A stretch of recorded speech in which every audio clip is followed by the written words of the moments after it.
Halo teman-teman semuanya, selamat datang kembali di channel ini. Jumpa lagi dengan saya Vicky Himpong. Bagaimana kabar kalian semua? Aku berharap teman-teman semua di rumah bersama dengan keluarga tercinta selalu dalam keadaan yang sehat. Ya, di video kali ini kita akan sama-sama kembali lagi membahas cuplikan video menarik tentang jalannya perpolitikan hari ini. Apa saja sih yang menjadi perbincangan hangat netizen? Dan kita akan segera untuk bahas cuplikan videonya satu persatu. Dan semoga ini bisa mengedukasi kalian semua dan bisa menghibur teman-teman semua dalam menjalankan aktivitas hari ini. Yang pertama, topeng kepalsuan Jokowi terbongkar. Gak salah. Ini dia pakai topeng palsu, seakan-akan topeng malaikat berpihak kepada rakyat kecil, tapi sungguhnya tidak.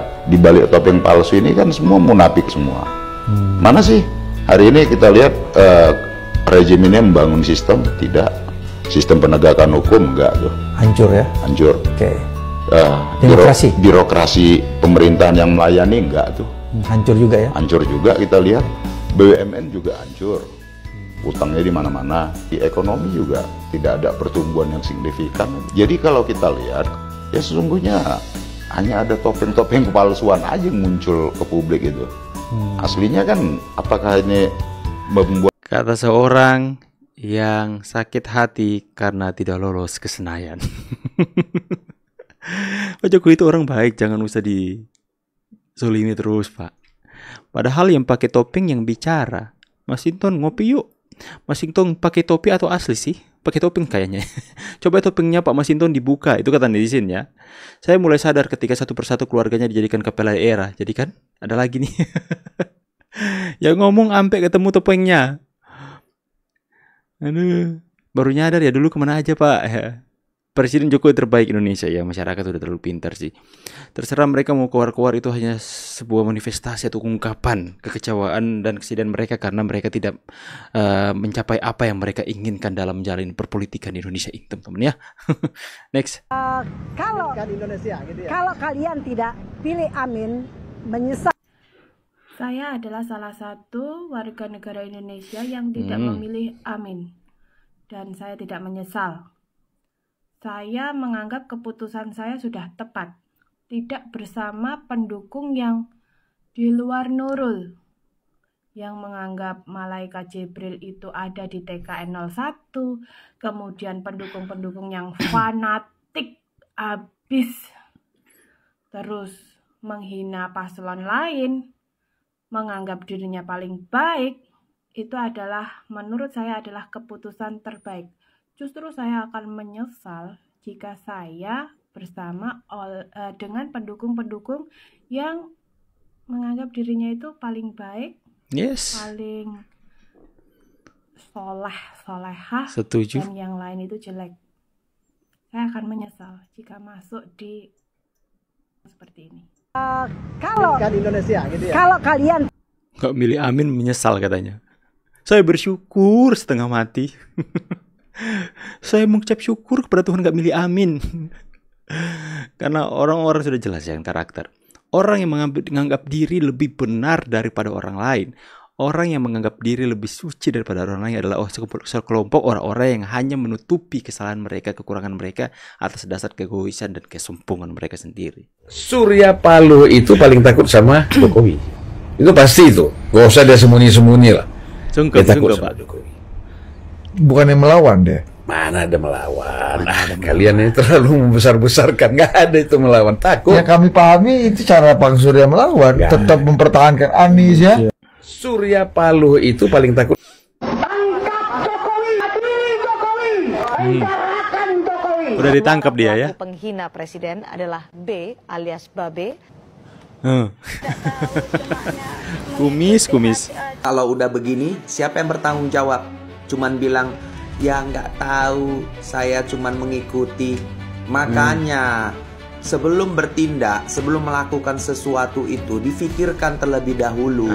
Jangan asal-asal aja berorasi, ya. Ambil narasi-narasi yang tepat.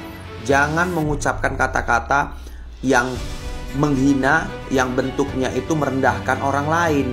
Karena ada undang-undang ITE yang mengatur, apalagi penghinaan terhadap presiden. Pasal 27 ayat 3 undang-undang ITE mengatakan setiap orang yang dengan sengaja dan tanpa hak mendistribusikan atau mentransmisikan dan atau membuat diaksesnya informasi elektronik dan dokumen elektronik yang memiliki muatan penghinaan atau pencemaran nama baik. Makanya kita sebelum kita mengakses atau mengupload ke media sosial apa yang kita seperti itu kan.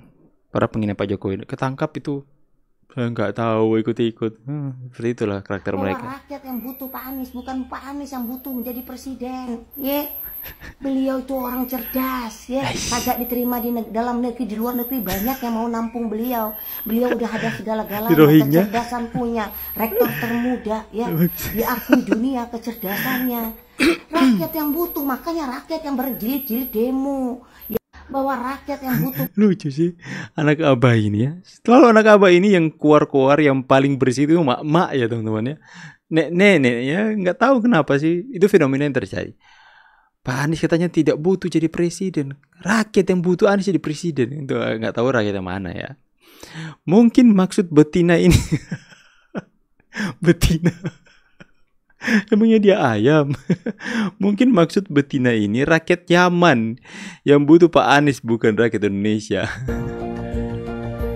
Mayoritas anggota PBB ajukan Jokowi sebagai sekjen PBB baru. Wow. Kepercayaan dunia ini adalah tanggung jawab yang harus kita tunaikan dengan baik. Kita ingin mensinergikan upaya menciptakan perdamaian baik di kawasan kita maupun bagi perdamaian dunia. Pak Jokowi diminta pimpin PBB berkah keberhasilan membawa kemajuan untuk Indonesia. Jokowi orang Indonesia pertama yang terpilih sebagai pemimpin terbaik se-Asia dan Australia. Prestasi ini muncul karena kehebatan Jokowi dalam hal pembangunan infrastruktur dan hilirisasi yang berakhir dengan gugatan yang di peradilan internasional. Keberhasilan Jokowi juga terlihat dalam kerjasama antar negara di mana Indonesia dapat menjadi mediator perdamaian negara konflik di dunia. Jokowi adalah presiden paling populer di dunia dengan rekam jejak prestasi yang jelas. Hal ini menjadi alasan para pemegang hak suara untuk memilih Jokowi menjadi pemimpin PBB. I'd like to now turn to President Joko Widodo of Indonesia. Indonesia has been a wonderful leader on the forest agenda over recent years, and you are also the co-chair, dear President, of the Forest, Agriculture, Commodities and Trade Dialogue. So please, I hope you will also indicate to us how this is going forward. Welcome. Wow. Kunjungan Jokowi ke Afrika berbuah manis. Indonesia kembali mendapat dukungan dari negara Afrika untuk menjadi presiden Dewan Keamanan PBB. Indonesia memiliki tugas untuk menjaga perdamaian sekaligus mediator penyelesaian konflik antar negara. Bagi Presiden Keamanan PBB, Indonesia akan mendapatkan keuntungan seperti mendapatkan pengakuan dunia dan mensukseskan kepentingan nasional di forum PBB. Jokowi juga bertekad untuk menjadikan Indonesia sebagai negara dengan kekuatan militer terbaik di dunia.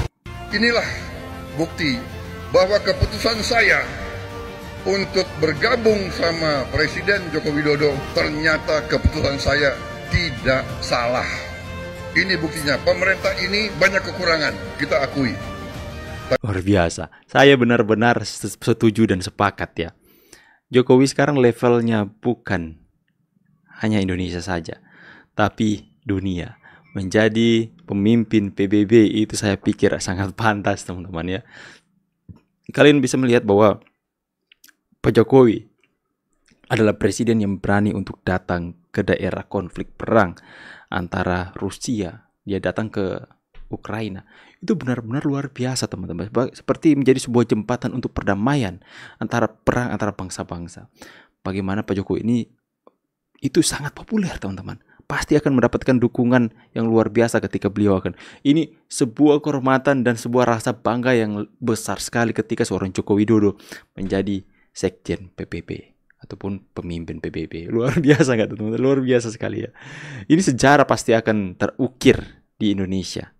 Rakyat bergerak bela Jokowi.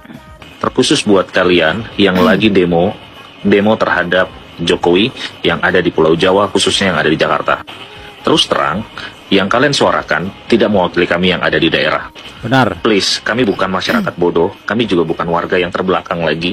Kami bukan warga negara Indonesia yang tidak tahu tentang perkembangan zaman dan juga tentang pendidikan. Stop mengatasnamakan warga Indonesia untuk menyingkirkan Jokowi. Stop. Karena kalian tidak pernah tahu, kami yang di daerah, kami yang merasakan bagaimana selama kepemimpinan Jokowi, kami mendapatkan dampak yang sangat luar biasa. Saya sampaikan sekali lagi, untuk kalian yang ada di Jakarta, stop kalian berpolitik licik, khususnya yang demo, mahasiswa semuanya. Please, kalian tidak mewakili seluruh mahasiswa yang ada di daerah, di seluruh yang ada di Indonesia. Itu kalian saja yang di Jakarta. Kalau kalian berniat untuk menurunkan atau melengsarkan Jokowi, kalian mengatasnamakan mahasiswa, kami pun bisa mengatasnamakan rakyat Indonesia yang ada di luar kota Jakarta khususnya. Jangan mentang-mentang kalian ada di pusat, jangan mentang-mentang kalian ada di Jakarta, kalian langsung mengeksklusifkan diri dan menyatakan bahwa kalian ada perwakilan dari rakyat. Sama sekali tidak. Saya nyatakan saya sekali tidak. Dan saya percaya bahwasanya bukan cuma saya saja yang akan berdiri untuk membela Jokowi. Tapi banyak juga masyarakat dari Kalimantan, tempat daerah saya, dari Sulawesi, dari Sumatera, dari Timur, dari Papua, dan masih banyak lagi. Jadi stop, kalau kalian ingin demo, demolah dengan instansi kalian, tapi tidak mewakili rakyat. Kalian tidak pernah tahu kan, bagaimana kami di daerah baru merasakan selama 10 tahun ini, bagaimana mendapatkan fasilitas yang memang layak selama kepemimpinan Jokowi. Mulai dari bandara, sekali lagi, jalanan, akses jalanan, tol, mall, fasilitas rumah sakit, dan kota-kota kami. Kalian kan tidak pernah merasakan, karena semua tersentral di Jakarta. Sentral Jakarta. Jadi, jika video ini lewat di beranda kalian atau FYP, tolong dengar baik-baik. Yang kalian suarakan itu bukan mewakili seluruh rakyat. Ini abang ini mewakili kita semua ya. Mereka yang keluar-keluar mewakili rakyat Indonesia, merasa mereka mengeksklusifkan diri, mentang-mentang mereka berada di pusat sana. Sama sekali mereka tidak mewakili suara rakyat yang ada di luar Jakarta, di luar pusat kota. Mereka nggak mewakili kami semua. Malahan kami semua rakyat Indonesia benar-benar jengkel dengan mereka yang mengatasnamakan rakyat. Entah rakyat yang mana. Ya, mereka mungkin adalah sekelompok atau gerombolan orang-orang yang sakit hati karena pembangunan sudah tidak berpusat di daerah mereka saja. Tapi Pak Jokowi melakukan pembangunan merata di semua daerah. Makanya Pak Jokowi itu banjir dukungan di semua daerah yang dikunjunginya, itu mendapatkan atensi yang luar biasa. Karena Pak Jokowi itu membuat masyarakat yang belum mengalami di daerah-daerah yang tidak mengalami apa yang di pusat rasakan, itu kami juga pun mengalami. Contohnya di daerah saya ini, jalan tol. Selama kepresidenan yang sebelumnya itu belum pernah ada jalan tol di Kota Manado, tempat kami. Nanti era Pak Jokowi baru dibangun jalan tol. Itu akses-akses infrastruktur yang ada di tempat kami itu semuanya bagus semuanya. Sampai ke desa terpencil bagus jalan-jalannya. Itu yang kami rasakan di era kepemimpinan Pak Jokowi yang tidak kalian mungkin kalian sudah biasa dengan hal seperti itu. Tapi di daerah terpencil seperti kami rasakan hal itu. Oke, mereka keluar-keluar mewakili rakyat Indonesia. Rakyat yang mana? Kita untuk mencari keadilan satu lewat hak angket. Seandainya hak angket itu pun gagal, kan ada lewat MK. Seandainya di MK kita tidak menemukan keadilan, itu satunya jalan adalah people power. People power atau makar? Power lagi nggak ada. Hah? People power itu yaitu melanggar konstitusi yang memang dapat dibuktikan dan melakukan sewenang-wenang terhadap rakyatnya. Ini kami sebagai rakyat Indonesia ya, banyak di luar sana, di luar daripada pendemo-pendemo yang mau menang di luar daripada 02 karena ada tujuan-tujuan tertentu untuk melakukan sesuatu aksi-aksi ya. Kami tidak setuju dan tidak ada people power lagi ya, hanya sampai di MK. Ketika sudah ada putusan MK, itulah dia jalan terakhir ya, apa yang menang final. Itulah dia ya, itu upaya hukum loh. Tidak ada upaya hukum yang lain. Masyarakat tidak ada yang merasa dirugikan dan kesewenang-wenangan dari seorang presiden Bapak Joko Widodo, dan justru merasa sangat berterima kasih kepada Bapak Joko Widodo 2 periode sebagai presiden terbaik. Dan banyak melakukan program-program yang sangat baik, terutama infrastruktur.